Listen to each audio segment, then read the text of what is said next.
রাসূল 40 বছরের আগ পর্যন্ত বড্ড ভালো মানুষ ছিলেন, আমানতদার ছিলেন, চরিত্রের সর্বোচ্চ শিখরের সার্টিফিকেট তারা দিয়েছিলেন, সবচাইতে সমাজের ভালো মানুষ ছিলেন।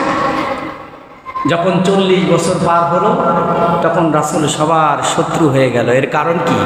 রাসূল এই কোরআনের কথাগুলো যখন সমাজের ভিতরে বলতেছিলেন, আল্লাহর আইন দিয়ে সমাজ প্রতিষ্ঠিত করতে চেয়েছিলেন, তখনই মানুষগুলো বিপক্ষে চলে গেল। চ্যানেলটি সাবস্ক্রাইব করে আমাদের সঙ্গেই থাকুন। যারা বিপক্ষে গিয়েছিল তাদের পরিণতি ভালো হয়েছে না খারাপ হয়েছে? তারা যে বিপক্ষে গিয়েছিল তাদের নাতিপুতি এখনো আছে না নাই? তারা বাধা দিবে, কোরআনের কথা বলতে দিবে না। আবার আমাদের ভিতর থেকে কোরআনের একদল বিজ্ঞ ব্যক্তিদেরকে তারা নিয়োগ দিবে। আব্দুল্লাহ ইবনে উবাই, আহারে কত সুন্দর দাড়ি ছিল, টুপি ছিল, পাগড়ি ছিল, রাসূলের পিছনে একটা দিন একটা ওয়াক্ত নামাজ জামাত ছাড়ে নাই। কে? আব্দুল্লাহ ইবনে উবাই, একটা দিনও ছাড়ে নাই। রাসূলের সঙ্গে ছিল, রাসূলের সাথে সবসময় সঙ্গ দিত, নিরাপত্তা দিত। কিন্তু একটাই তার মনের ভিতরে সমস্যা ছিল, সমাজে কোরআন দিয়ে সমাজ চলুক এই আইনের পক্ষে সে ছিল না। এই জন্য সে মুনাফিক। এই জন্য কি মুনাফিক?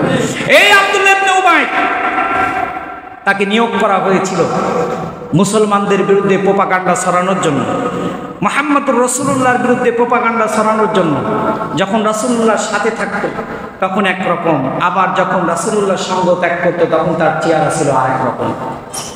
এই জন্য আল্লাহ তাদের চরিত্র তুলে ধরেছেন, মিনান নাসি মান ইয়াকুলু আমান্না বিল্লাহি ওয়া বিল ইয়াউমিল আখির ওয়া মা হুম বিমুমিনিন। মানুষের ভিতরে এমন কিছু মানুষ আছে তারা বলে আমরা ইসলামের ধ্বজাধারী, ইসলামের ঝান্ডাধারী, আমরা ছাড়া কেউ ইসলামের পক্ষে নাই, আমরা মদিনার ইসলাম মানি আর বাকি সব অমুক ইসলাম মানে, এমন ধ্বজাধারী এই বাংলার জমিনে আছে না নাই? আছে না? এই সময় কঠিন মুসিবতের সময়, আলেম ওলামাদের ঐক্যবদ্ধ হওয়ার সময়, আর এই সময় একজন মুরব্বী বাতেলদের সাথে ঐক্য করে এই বাংলার জমিনে যারা ইসলাম প্রতিষ্ঠার আন্দোলনে যারা অগ্রগণী ভূমিকা পালন করতে যাচ্ছে তাদের পিছন থেকে ছুরি মেরে তাদেরকে বিরত রাখছে। আছে না? আছে। তাদের চরিত্র উন্মোচন হয়ে যাবে ইনশাআল্লাহ সামনে।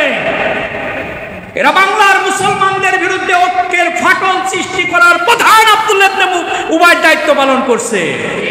এদের চিনে রাখুন, এদের চিনে রাখুন একটু হালুয়া রুটির আশায়। কিসের আশায়? হালুয়া রুটির আশায়।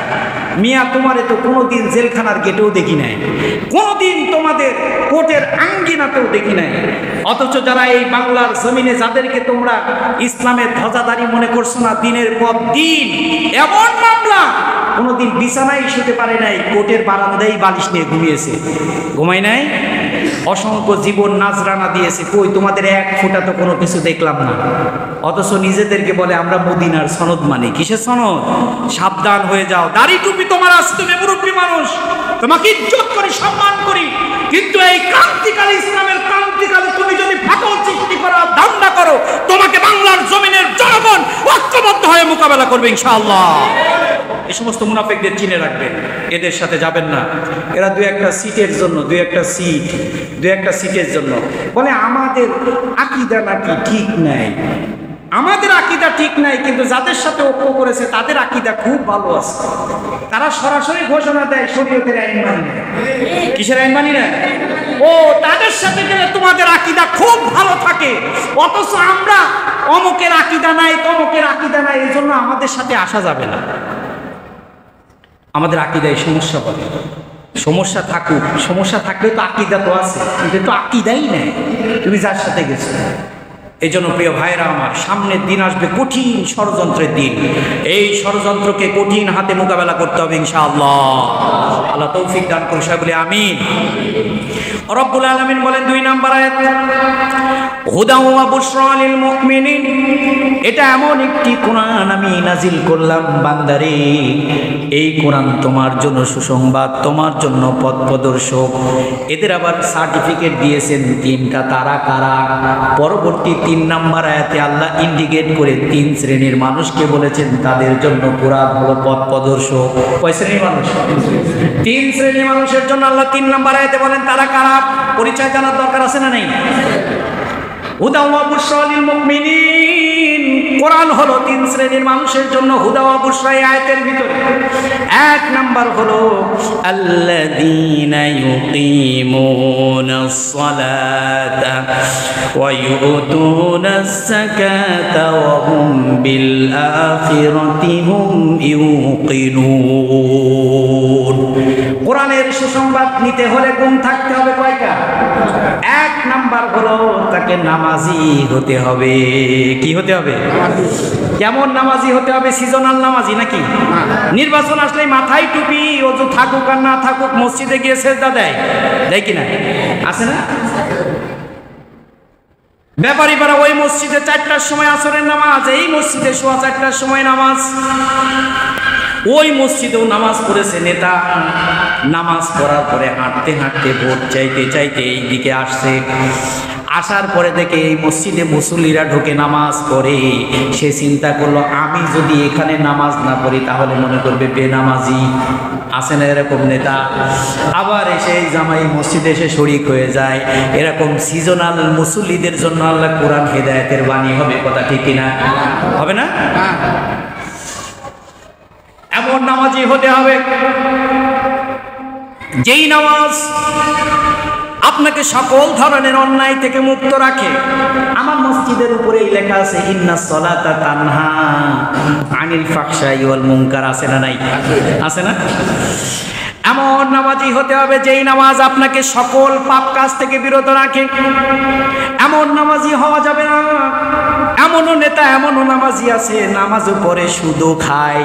আছে না নাই? এমনও নামাজি আছে নামাজও পড়ে ঘুষও খায়।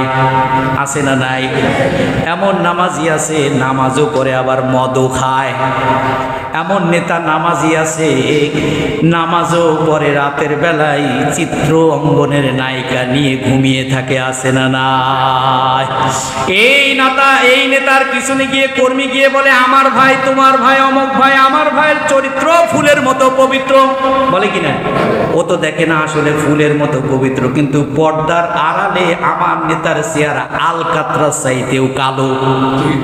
জানে না অনেকেই? জানে না অনেকেই। সুতরাং এমন নামাজ পড়তে হবে যেই নামাজ বান্দাকে সকল অন্যায় থেকে বিরত রাখবে। নামাজ পড়বে, সুদের বিপক্ষে দাঁড়াবে কিনা? নামাজ পড়বে, হজ করবে, যাকাত দিবে, মিথ্যার বিপক্ষে দাঁড়াবে না পক্ষে দাঁড়াবে। মিথ্যা সাক্ষীর পক্ষে না বিপক্ষে দাঁড়াবে। কিন্তু নামাজও পড়ে আবার কোর্টে গিয়ে আলেম ওলামাদের বিরুদ্ধে মিথ্যা সাক্ষী দেয়। আছে না নাই? রাসূলুল্লাহ বলেন কওলুল জুর, যারা মিথ্যা সাক্ষী দেয় জান্নাতের সুগন্ধও পাবে না। কি পাবে না? জান্নাতের সুগন্ধও পাবে না। প্রিয় ভাইরা আমার, রব্বুল আলামিন 3টা কোয়ালিটি বর্ণনা করছেন, তাদের জন্য কোরআন হলো হুদা ওয়া বুশরা।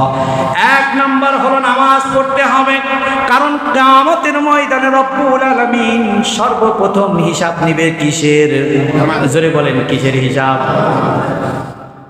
সর্বপ্রথম বান্দার আমলের হিসাব শুরু করবেন নামাজ দিয়া। রাসূল বলেন যার নামাজ শুদ্ধ হবে, নামাজের হিসাব পরিশুদ্ধ হবে, রাসূলুল্লাহ বলেন তার বাকি যত হিসাব আছে সব আল্লাহ শুদ্ধ করে দিবে, সহজ করে দিবে। আর যে নামাজে গ্রেফতার হয়ে যাবে, নামাজের হিসাবের মামলায় যে গ্রেফতার হয়ে যাবে, পরবর্তী যতগুলো মানজিল আছে সকল মানজিলেই গ্রেফতার হয়ে যাবে, অপমান হবে, অপদস্থ হবে। এই জন্য আল্লাহ রব্বুল আলামিন সূরা নামলের 3 নাম্বার আয়াতে বলেন কোরআন হলো তাদের জন্য সুসংবাদ যারা জমিনের নামাজ আদায় করে। এটা গেল নামাজিদের গুণ। কাদের গুণ? নামাজিদের গুণ গেল। কিন্তু রাষ্ট্রে যারা থাকবে তাদের দায়িত্ব কি? তাদের দায়িত্ব আছে না নাই? কথা বলেন না কেন? তাদের দায়িত্ব হলো সমাজে যারা নামাজ পড়ে তারা তো নামাজি, আর যারা নামাজ পড়ে না তাদেরকে ডান্ডা মেরে ঠান্ডা করে মসজিদের দিকে হাঁকিয়ে নিতে হবে। এটা দায়িত্ব রাষ্ট্রের। কার দায়িত্ব? রাষ্ট্রের নেতাদের দায়িত্ব। নামাজ পড়বে ব্যক্তিগত, কিন্তু রাষ্ট্রের দায়িত্ব আছে না নাই? আমি